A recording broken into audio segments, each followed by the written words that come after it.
Hello, my name is Dr. Ihab Rashid. I am an implantologist based in Dubai.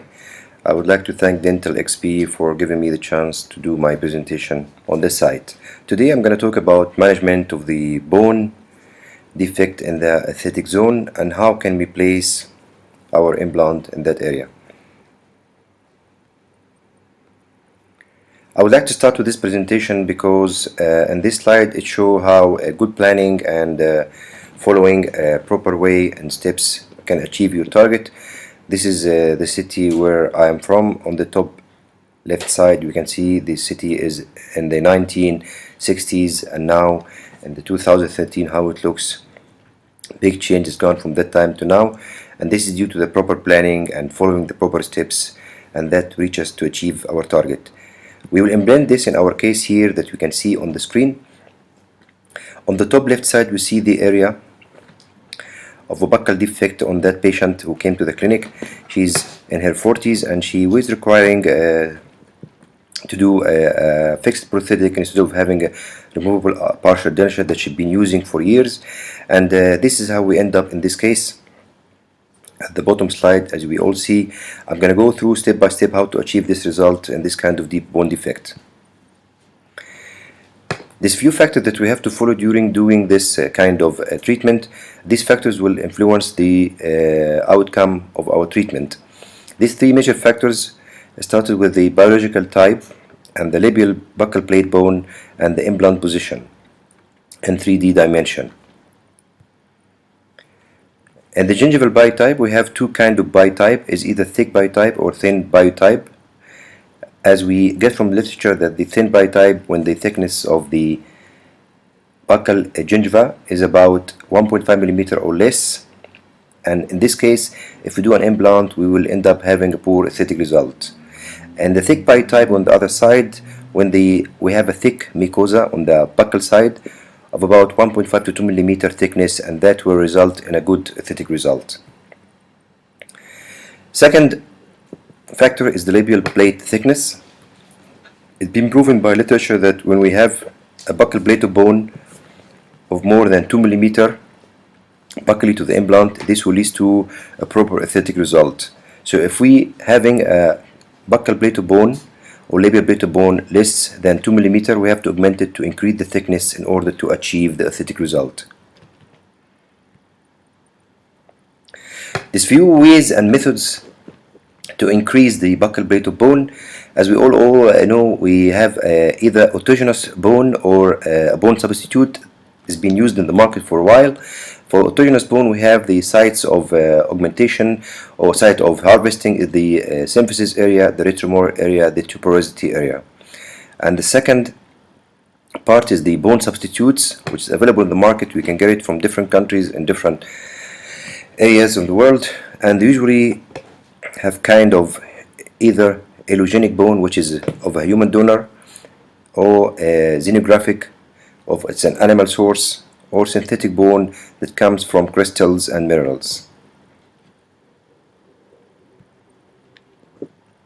In this case I'm going to use or utilize the bone collector that is made by the Korean company called Ostem. As we see it here in the picture, it consists of a drill and a barrel, and the barrel has some vents, and these vents will allow the irrigation and allow us also the visibility to see the amount of bone has been collected.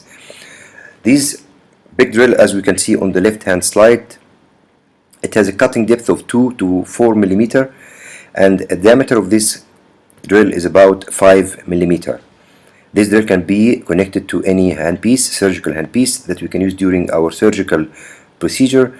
And as you can see on the right hand side, the image here shows us the speed that we can use this drill on. It's either start with 300 to 600 RPM with irrigation or without irrigation. It all depends on the skills of the surgeon, how fast or how slow you want to do the drilling. Second thing that we're going to use in this case is something called the Smart Builder, which is a titanium mesh that's been also manufactured by the same company. This titanium mesh comes in different shapes and different sizes, and as you can see in the slide here, if we start from the top, we see something called the healing abutment, which you use it in case we use just one stage surgery. If we use two stage surgery, we can use the cover cap, which is the second part. We can see it here on the left hand side, and under that we'll see the titanium mesh or the smart builder, which, as you can see, it's all polished, serviced from all the corners, so it doesn't have any sharp edges. It's been rounded from everywhere and every corner, so it doesn't have any kind of threat to penetrate the soft tissue. And as you can see, it's already pre-curved, and in this case we're going to use this kind of mesh because it's a two-way defect and two-hole defect. As you can see, it is a vertical and horizontal defect, so we chose to use this titanium mesh.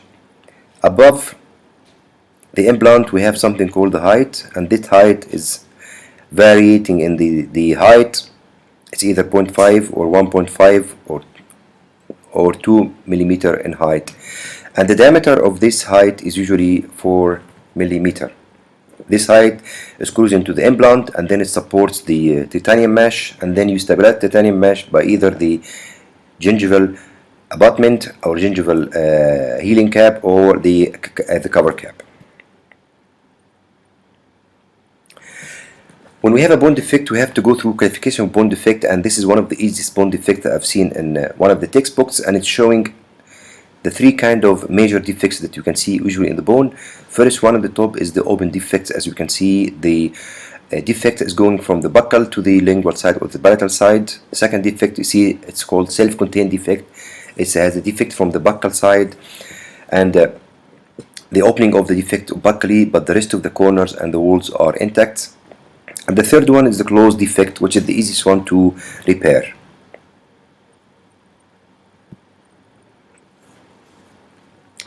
These are some techniques that we use to repair bone defects. As you can see on the top picture, there's a block graft or autogenous. It can be autogenous graft or allogenic graft that can be screwed in with two screw fixation screws and covered with particles around the corners. And these kind of defects can be repaired by this kind of block grafts.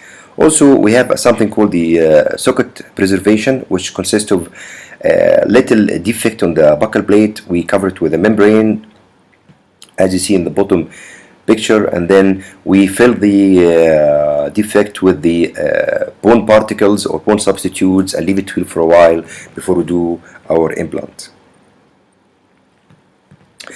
Third factor in achieving the good aesthetic result is the implant position in the 3D dimension.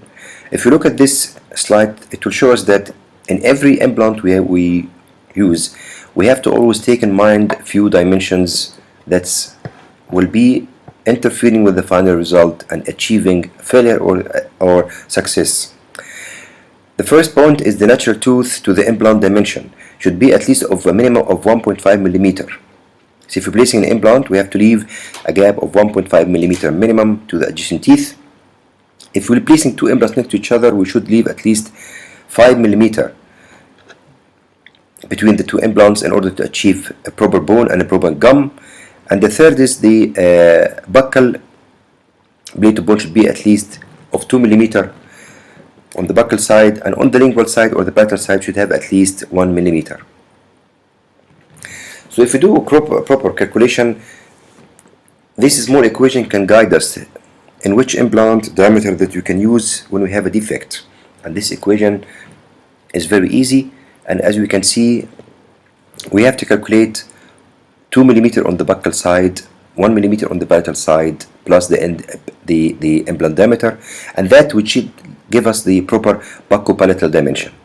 For the mesiodistal dimension, we have to implement the rule that we discussed earlier, that it's 1.5 millimeter implant to tooth distance, and from implant to implant is a 3 millimeter distance. Last position of the implant in the 3D dimension is the apicocoronal position, and in this case we have to place the implant 3 to 4 millimeter below the cemento element junction in order to achieve a proper emergent profile and reach a good proper aesthetic results. In this case is one of my cases. A lady lost her lateral incisor in a car accident. We placed the implant, and then we followed the parameters that I discussed earlier of a thick biotype, a labial plate bone thickness was 2 mm and more, and implant position is corrected in the surgical procedure, and we place the implant in a proper 3D dimension, and this is what we achieved at the end, a proper aesthetic result. As you can see, the papilla, the facial area of the gum in a proper position, the emergence profile looked proper, and the tooth achieve the aesthetic result. In this case here we see some aesthetic failure. As you can see on the top left side, implant was placed too buccally, and on the middle slide we'll see what happens. The bone has receded, the gum also receded, and the dentist who treated this patient tried to correct it by some soft tissue management and gum grafting, that it did not last, and eventually in few months it receded again, and he ended up polishing the implant hoping it will recover by somehow, and it still did not recover. At the end of this case we had to remove the implant totally. And on the last picture here we'll see one of the aesthetic failure as well, which is very thin gingiva. As you can see, the implant was placed, and the placing of the implant nearly in a correct position, but the thin gingiva receded after loading and remodeling of the bone, and this is what happened. The buccal plate is resorbed and followed by the recession of the gum, and that leads to showing of the implant shoulder.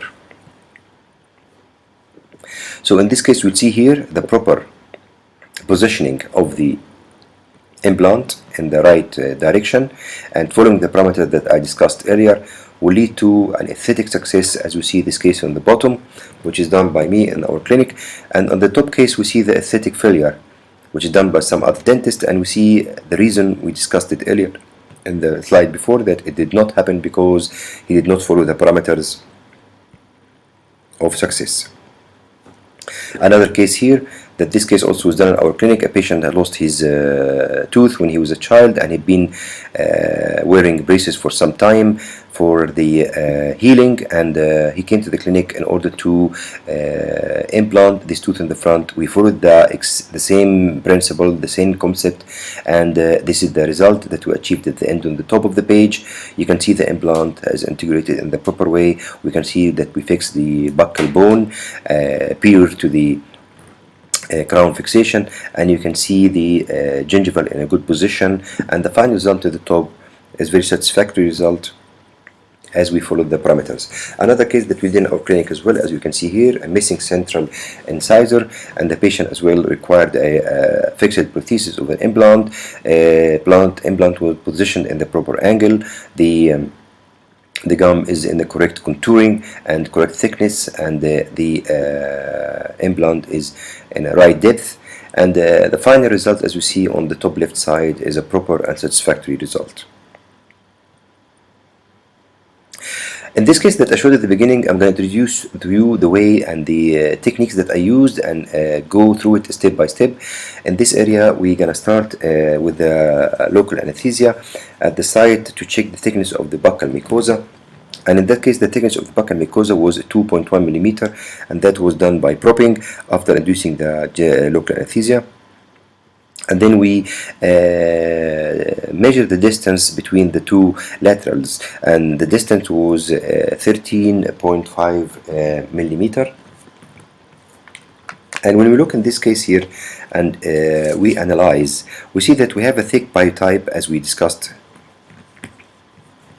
in the slide before, so we don't need to augment in the area with graft or anything, because the patient already have a thick biotype. And if you look at this distance between the lateral and the other lateral, we see, as I mentioned, over 13.5 millimeter. So if we implement the calculation that I discussed earlier, that we have to leave 1.5 millimeter on the side of the implant to the tooth, and the other side 1.5 millimeter to the implant to the tooth, so this is leads to a distance of 10.5 millimeter. If we deduct the 3 millimeters that we're going to leave between the two implants, so the remaining distance will be 7.5 millimeter.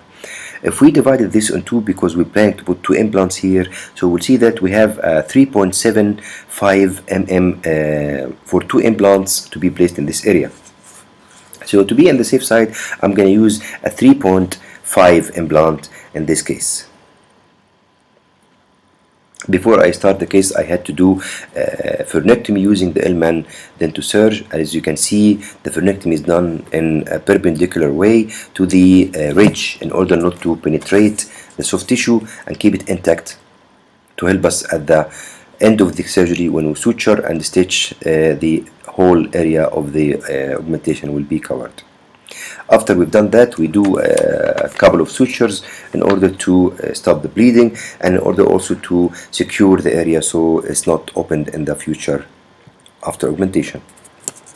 We start in this case using a full thickness flap to elevate it properly and gently, and you can see I did a broad base flap in order to release as we can to achieve a proper coverage at the end, as we need to do a big augmentation in that area and we need to cover it properly, as it's a major factor for success of the augmented bone to be covered properly.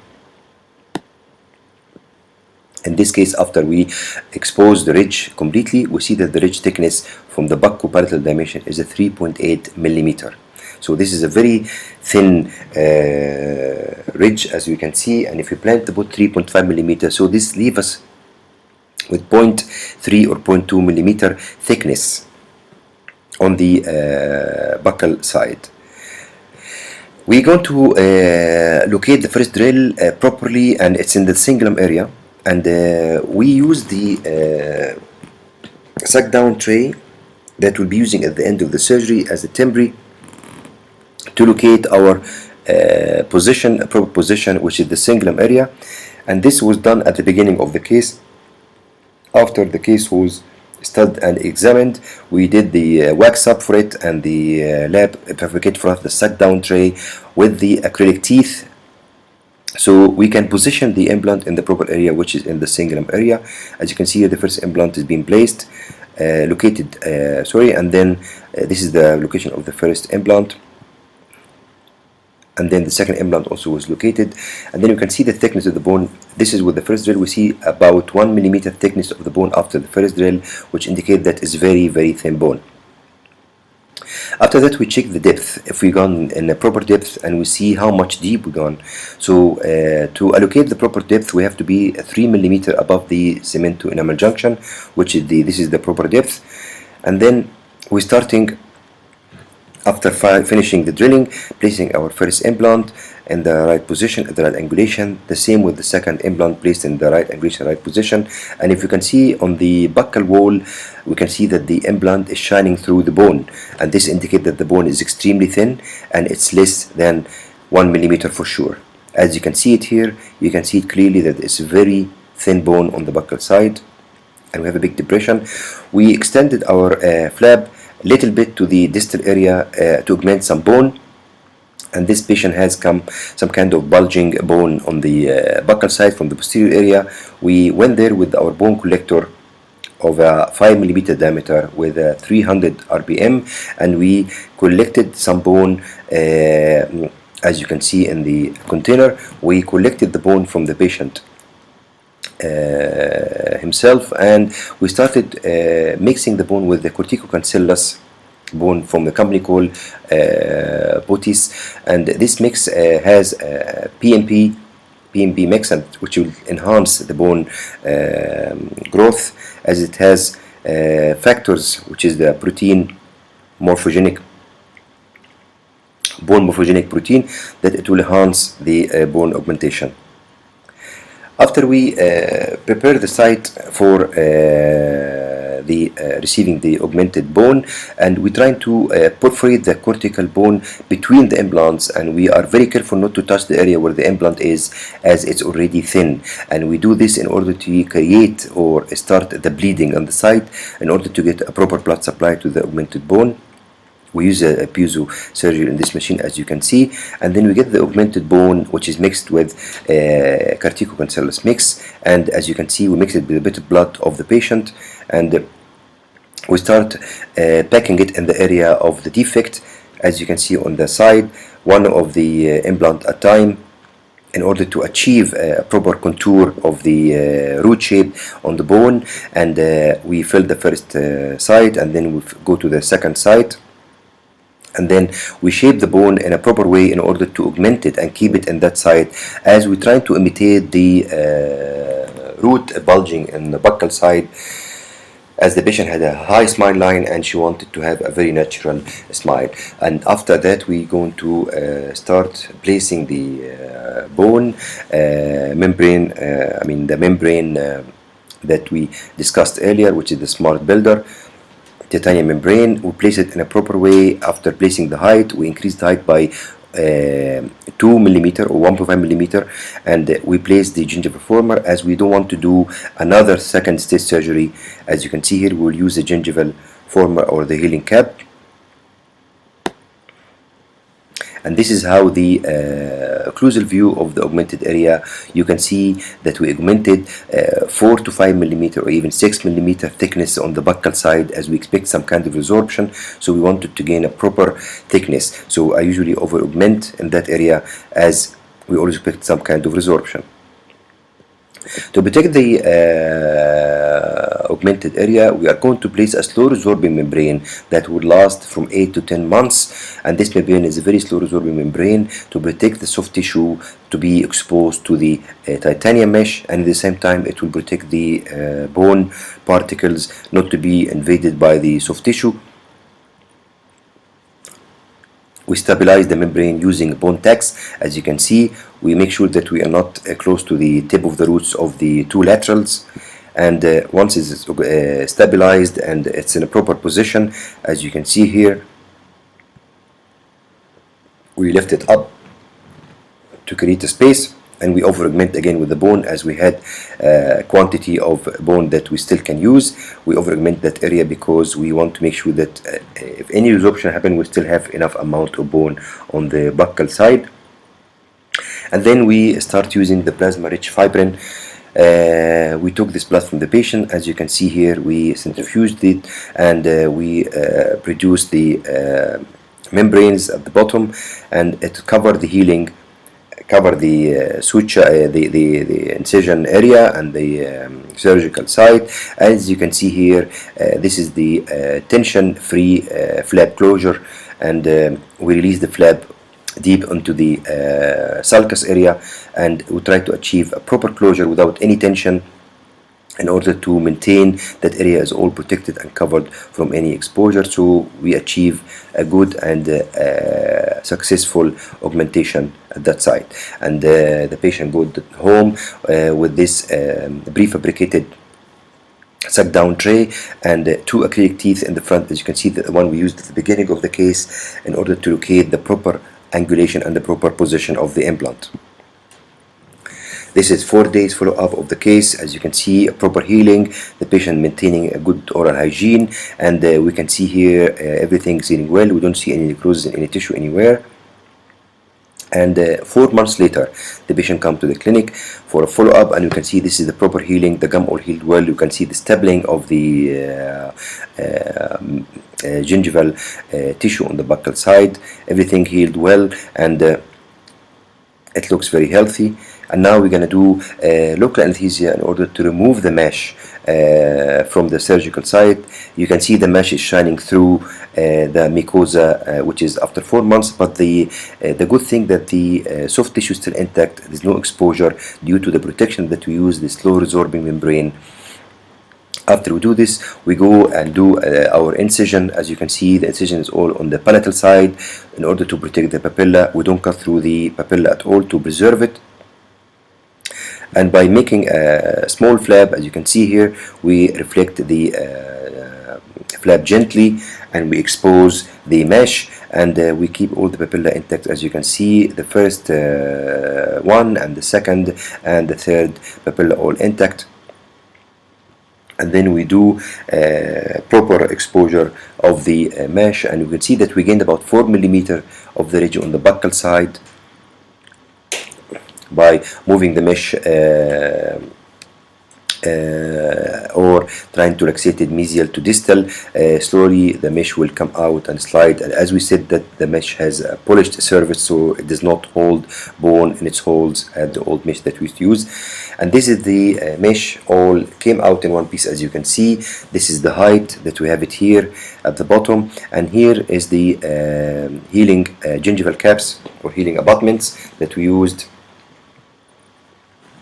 And we place healing caps again on the implant, and then ask the patient to go home for a healing after stitching. And this is 2 weeks healed surgical site before impression taken. As you can see here, healed very well, and the gum looks very healthy. The patient come to take the impression, and we used impression technique, which is impression post and closed tray technique.